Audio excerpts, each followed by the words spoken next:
Saudi अरब की यात्राएं अब होंगी आसान। ई वीजा प्लेटफॉर्म हुआ है लॉन्च। चलिए बताते हैं कि इससे क्या फायदे आपको मिलेंगे। तो नमस्कार, स्वागत है आपका हमारे चैनल डेली सऊदी न्यूज पर। खबर शुरू करने से पहले जरूरी जानकारी आपको दे दें कि अगर आप सऊदी में फंस गए हैं, वहां पर नियोक्ता आपको छोड़ नहीं रहा है, आप अपने देश वापस लौटना चाहते हैं, तो ऐसे में आपको पता नहीं है कि आप क्या करें, तो बता दें कि आप घबराएं नहीं। नीचे दिए हुए कॉन्टैक्ट नंबर पे आप कॉन्टैक्ट कर सकते हैं। वहां से आपको जो जरूरी हेल्प है वो मिल जाएगी। कानूनी प्रक्रियाओं के तहत सारी कार्रवाई करके आपको महज 3 से 4 दिन के अंदर खरूज लगाकर वापस अपने देश सही सलामत पहुंचा दिया जाएगा। तो दिए गए नंबर पर आप संपर्क कर सकते हैं।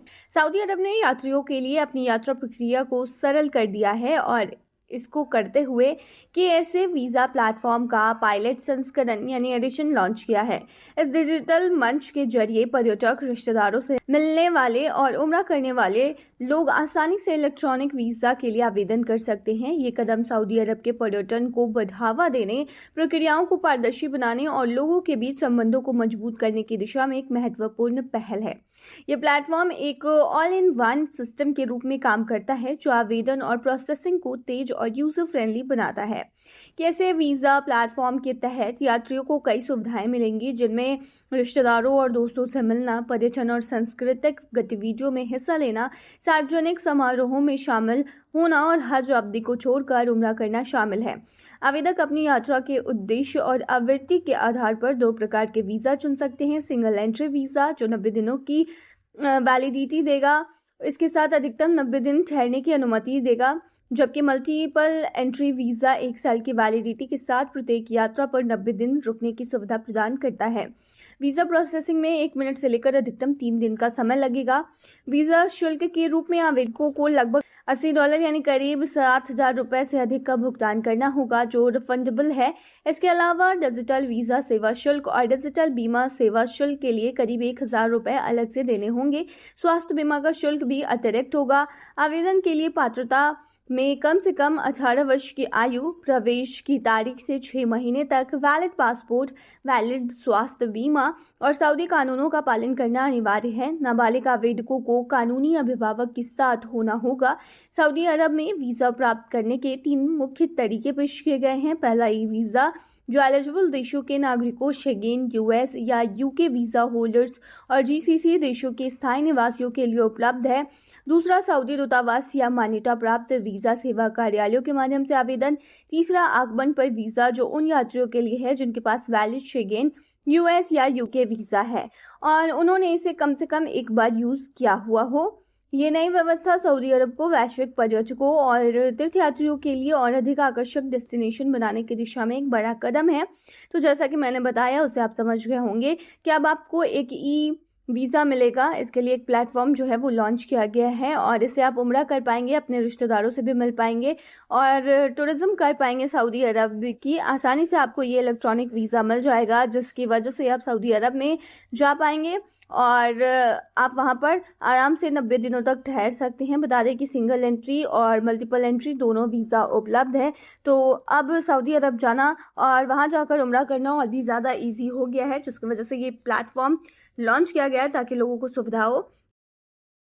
सऊदी की बड़ी घोषणा, नवंबर की पेंशन अब पहले मिलेगी, बोनस वाली खबर झूठी। International organisation for social insurance ने नवंबर 2025 की पेंशन इस बार थोड़ा पहले जारी करने का ऐलान किया है। आमतौर पर पेंशन 1 नवंबर यानी शनिवार को मिलती है, लेकिन इस बार वो तारीख वीकेंड पर आ रही है। इसीलिए अब राशि गुरुवार यानी 30 अक्टूबर को ही 2025 को मिल जाएंगी। ये एक सामान्य प्रक्रिया है ताकि सभी लोगों को समय पर पैसा मिल सके।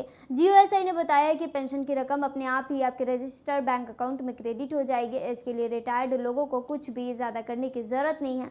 संस्था ने सोशल मीडिया पर चल रही अफवाहों को सिरे से खारिज किया है। GOSI ने सलाह दिया है कि लोग सिर्फ उसके अधिकारी के चैनल्स और वेबसाइट से ही सही जानकारी ले। अपना बैंक अकाउंट और GOSI की ऑफिशियल अपडेट ज़रूर चेक करते रहें। ये बदलाव कोई खास अपवाद नहीं है, बल्कि GOSI के अपने नियमों के तहत किया गया एक ज़रूरी कदम है, क्योंकि 1 नवंबर की तय तारीख वीकेंड या सरकारी छुट्टी पर पड़ रही है। इसलिए नियमों के मुताबिक पेंशन की रकम पहले ही जारी करनी होती है।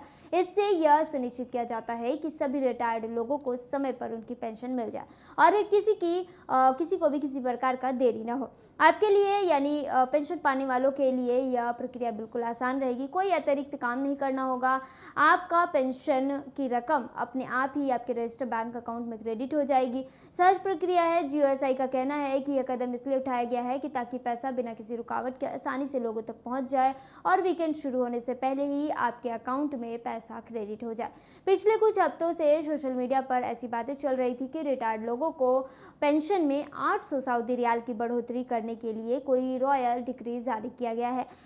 GOSI ने साफ किया है कि ऐसा कोई फैसला नहीं हुआ है और लोगों से कहा है कि वे सिर्फ GOSI के आधिकारिक चैनलों पर भरोसा करें। GOSI ने इन अफवाहों पर आधिकारिक तौर पर जवाब दिया है और उन्हें पूरी तरह से गलत बताया है। General organisation for social insurance ने साफ कहा है कि ऐसा कोई रॉयल ऑर्डर जारी नहीं किया गया है जिसमें सभी रिटायर्ड लोगों की पेंशन में 800 सऊदी रियाल की बढ़ोतरी का निर्देश दिया गया हो। संस्था ने कहा है कि इस तरह की बिना पुष्टि वाली खबरें लोगों को भ्रमित करती है, इसीलिए सभी लाभार्थियों से अपील है कि वे सिर्फ GOSI के आधिकारिक और सही जानकारी पर ही भरोसा करें। अपडेट पाने के लिए लोगों को सलाह दी गई है कि GOSI की ऑफिशियल वेबसाइट और उसके वेरीफाइड सोशल मीडिया प्लेटफॉर्म को फॉलो करें। सऊदी पेंशन भुगतान को कैसे चेक करना है, तो चलिए बताते हैं कि 30 अक्टूबर 2025 या उसके बाद अपना बैंक अकाउंट चेक करें, क्योंकि GOSI ने बताया है कि पेंशन की रकम अपने आप आपके अकाउंट में क्रेडिट हो जाएगी। जानकारी की पुष्टि सिर्फ GOSI की आधिकारिक वेबसाइट या उसके वेरीफाइड सोशल मीडिया अकाउंट पर ही करनी है। सोशल मीडिया पर फैल रही बोनस वाली अफवाह पर बिल्कुल भी ध्यान न दें। अगर आपकी पेंशन की रकम खाते में नहीं आती है तो तुरंत अपने बैंक और GOSI से संपर्क करें। आप GOSI के हेल्पलाइन नंबर या ऑनलाइन सर्विस पोर्टल पर भी जाकर चेक कर सकते हैं। अगर आप रिटायरमेंट के करीब है तो ध्यान रखिए कि हाल के कानूनी बदलावों से आपकी योगदान अवधि या फिर रिटायरमेंट उम्र पर असर पड़ सकता है। ऐसे मामलों में GOSI से व्यक्तिगत सलाह लेना बेहतर रहेगा। सऊदी का सोशल इंश्योरेंस सिस्टम सिर्फ पेंशन भेजने तक सीमित नहीं है। इसका मकसद है आपका अनुभव बेहतर बनाना और आपकी सुविधा का ध्यान रखना। वीडियो कॉल पर पत्नी देखती रह गई, रियाद में भारतीय युवक ने दी जान। कहते हैं प्यार में तकरार आम बात है, लेकिन कभी कभी यही तकरार किसी की जिंदगी छीन लेती है। उत्तर प्रदेश के मुजफ्फरनगर जिले के रहने वाले एक युवक ने सऊदी अरब के रियाद में वीडियो कॉल के दौरान अपनी पत्नी के सामने आत्महत्या कर ली। बताया जा रहा है कि घटना से 2 दिन पहले पति पत्नी के बीच किसी बात को लेकर विवाद हुआ था, तो वहीं पुलिस ने इस पूरे मामले की पुष्टि करते हुए बताया कि युवक का शव भारत लाने की प्रक्रिया शुरू कर दी गई है। मृतक की पहचान आस मोहम्मद उर्फ मुन्ना के रूप में हुई है, जो मुजफ्फरनगर के पीपलवाला मोहल्ला भोपाखेड़ा थाना क्षेत्र का निवासी बताया जा रहा है और वह सऊदी अरब के एक प्रॉपर्टी डीलर के सहायक के रूप में काम कर रहा था। जानकारी के अनुसार आस मोहम्मद की शादी साल 2025 में 7 अप्रैल को अपनी मौसी की बेटी सानिया से हुई थी। रविवार को दोनों के बीच वीडियो कॉल पर बात हो रही थी, तभी उसने अचानक यह खौफनाक कदम उठा लिया। सोनिया ने यह सब अपनी आंखों के सामने देखा और जोर जोर से मदद के लिए चिल्लाने लगी। इस घटना के बारे में रियाद में ही काम कर रहे उसके भाई नजर मोहम्मद और चाचा इकराम अंसारी को जब जानकारी मिली तो वे तुरंत उसके आवास पहुंचे, लेकिन तब तक युवक दम तोड़ चुका था। परिवार के एक रिश्तेदार अमजद अली ने बताया कि मृतक के परिजन उसके शव को भारत लाने के लिए लगभग 4 लाख रुपए की व्यवस्था करने में जुटे हैं। वहीं मुजफ्फरनगर के सपा सांसद हरेंद्र मलिक ने कहा कि परिवार को हर संभव सहायता दी जा रही है और वह खुद इस मामले पर नजर बनाए हुए हैं। रियाद में हुई यह दर्दनाक घटना एक बार फिर यह सोचने पर मजबूर करती है कि इंसान जब मानसिक या भावात्मक तनाव से गुजरता है तो कितनी जल्दी वह अकेलापन महसूस करने लगता है। मुजफ्फरनगर के इस युवक की तरह न जाने कितने लोग हर दिन अपने भीतर की लड़ाई लड़ते हैं, पर अफसोस कई बार वे यह समझ ही नहीं पाते कि हर मुश्किल का हल मौजूद होता है। पति पत्नी के बीच विवाद या परिवार में तनाव होना आम बात है, लेकिन इन झगड़ों को मन पर इतना हावी कर लेना कि इंसान अपनी जान ले ले यह किसी भी समस्या का समाधान नहीं है। एक पल की निराशा पूरे परिवार की जिंदगी को अंधेरे में धकेल देती है। पीछे रह जाते हैं सिर्फ सवाल, पछतावे और टूटे हुए दिल। विशेषज्ञों का कहना है कि ऐसे समय में सबसे जरूरी है बात करना, चुप न रहना। अगर आपको लगे कि अब सब खत्म हो गया है तो किसी भरोसेमंद दोस्त, परिवार के सदस्य या काउंसलर से अपनी बात साझा करें। मानसिक स्वास्थ्य को लेकर शर्म या डर नहीं, समझ और सहारा जरूरी है। भारत में मानसिक स्वास्थ्य सहायता के लिए सरकार की किरण हेल्पलाइन 1800 599 0019 24 घंटे निशुल्क सेवा प्रदान करती है। याद रखिए, समस्या अस्थायी होती है, लेकिन जिंदगी स्थायी है। कोई भी मुश्किल इतनी बड़ी नहीं होती कि उसे बात करके हल न किया जा सके। अपनी जिंदगी की कद्र कीजिए, क्योंकि आपकी मौजूदगी किसी के लिए उम्मीद है, सहारा है और प्यार का कारण है। देखते रहिए डेली साउदी न्यूज। धन्यवाद।